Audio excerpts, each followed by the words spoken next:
दोस्तों, आज की हॉरर स्टोरी सुनाने से पहले मैं आपको एक इंटरेस्टिंग सा स्टैट बताना चाहता हूँ। हमारी कहानियां देखने वाले 80% लोग ऐसे हैं जो हमारी वीडियोस एंजॉय तो करते हैं, लेकिन उन्होंने हमारा चैनल अभी तक सब्सक्राइब नहीं किया है। अगर आप उन 80% लोगों में से हैं तो बस आपको एक छोटा सा काम करना है। इस वीडियो के नीचे आपको एक सब्सक्राइब बटन दिख रहा होगा, बस उस सब्सक्राइब बटन को दबाना है। बस इतना सा काम करना है आपको, और लगे हाथों बेल आइकन भी प्रेस कर देना ताकि हमारी लेटेस्ट वीडियो आते ही आपको सबसे पहले पता चले।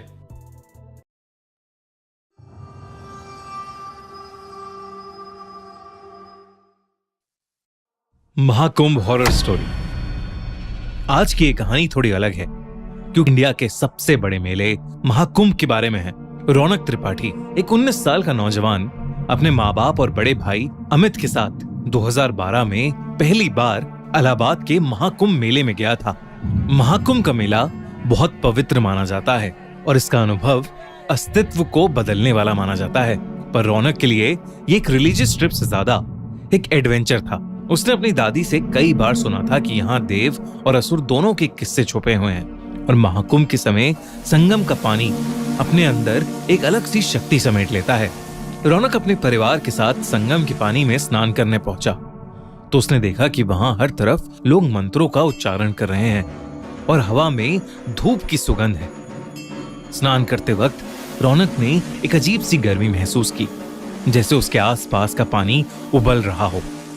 उसने बात अपने भाई अमित को बताई, लेकिन अमित ने हंस के बोला, ये तेरी इमेजिनेशन है रौनक, संगम का पानी पवित्र होता है। लेकिन रौनक का मन बेचैन होने लगा था। शाम के वक्त पूरे परिवार ने मेले में घूमने का प्लान बनाया। हर तरफ साधु और संतों की भीड़ थी। महाकुंभ के पूरे मेले में बड़े बड़े स्टॉल्स लगे हुए थे। तभी रौनक की नजर एक अलग से दिखने वाले साधु पर पड़ी, जो एक कोने में बैठा था। उसका चेहरा आसमान की तरफ था, आंखें सफेद जैसे दूध की हों और उसके होठ कुछ अनजान शब्दों का जाप कर रहे थे। रौनक एकदम से उसकी तरफ खिंचा चला गया।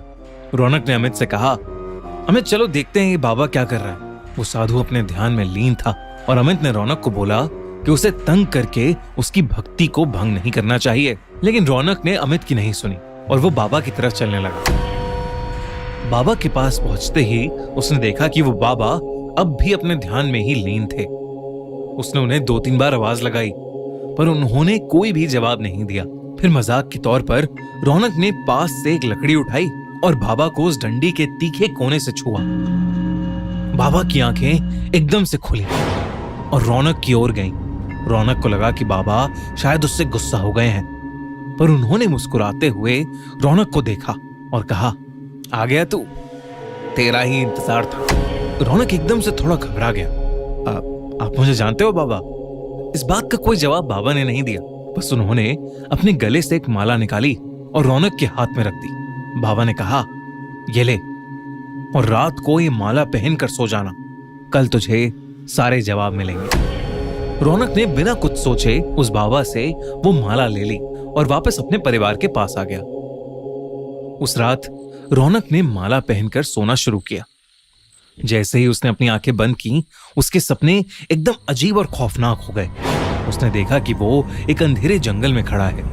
उसके आसपास बड़े बड़े पेड़ हैं जिनमें आग लगी हुई है और उस आग से पूरा आसमान लाल हो गया है। तभी उस जंगल में एक गहरी आवाज गूंजने लगी, जैसे कोई उसका नाम पुकार रहा हो।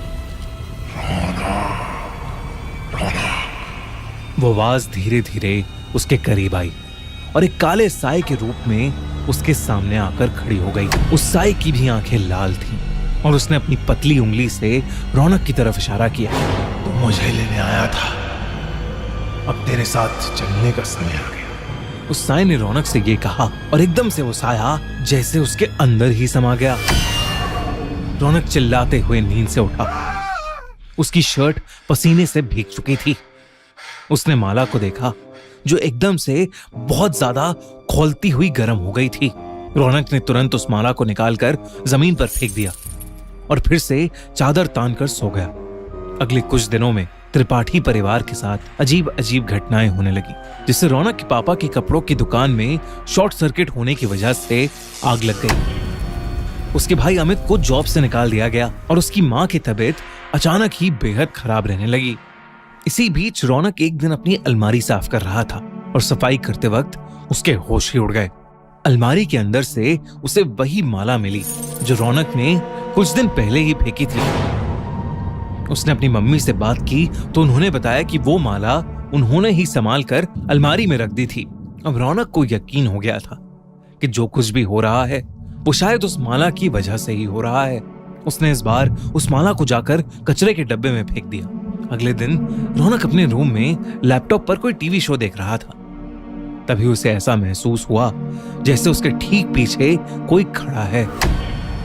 रौनक ने पीछे मुड़कर देखा पर वहां कोई नहीं था।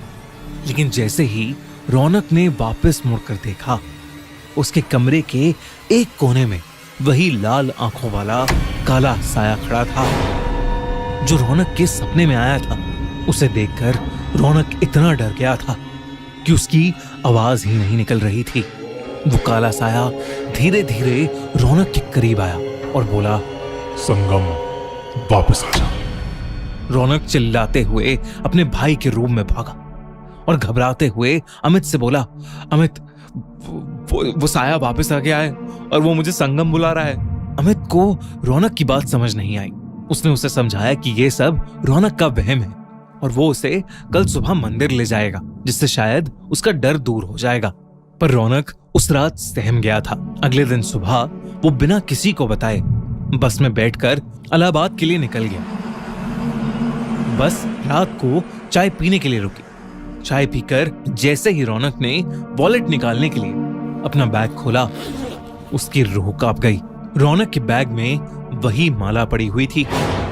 रौनक ने एक लंबी सांस ली और खुद को समझाया कि वो महाकुंभ जाकर उसी बाबा से मिलेगा और सब कुछ ठीक कर लेगा। और वो पैसे देकर बस में जाकर बैठ गया। पूरे सफर में रौनक को महसूस होता रहा कि वो काला साया कहीं ना कहीं उसी के साथ है, बिल्कुल उसके करीब। अगली सुबह महाकुंभ पहुंचकर रौनक सीधा भागकर उस मेले में उस बाबा को ढूंढने लगा। और जैसे ही वो बाबा उसे दिखे, वो उनके चरणों में जा गिरा और फूट फूट कर रोने लगा। उस बाबा ने गुस्से में उससे कहा, मूर्ख, अब क्यों आया है मेरे पास?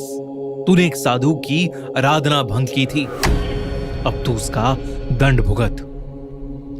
रौनक के आंसू रुक ही नहीं रहे थे और वो अपनी गलती समझ गया था। उसने उस साधु से रो रो कर माफी मांगी।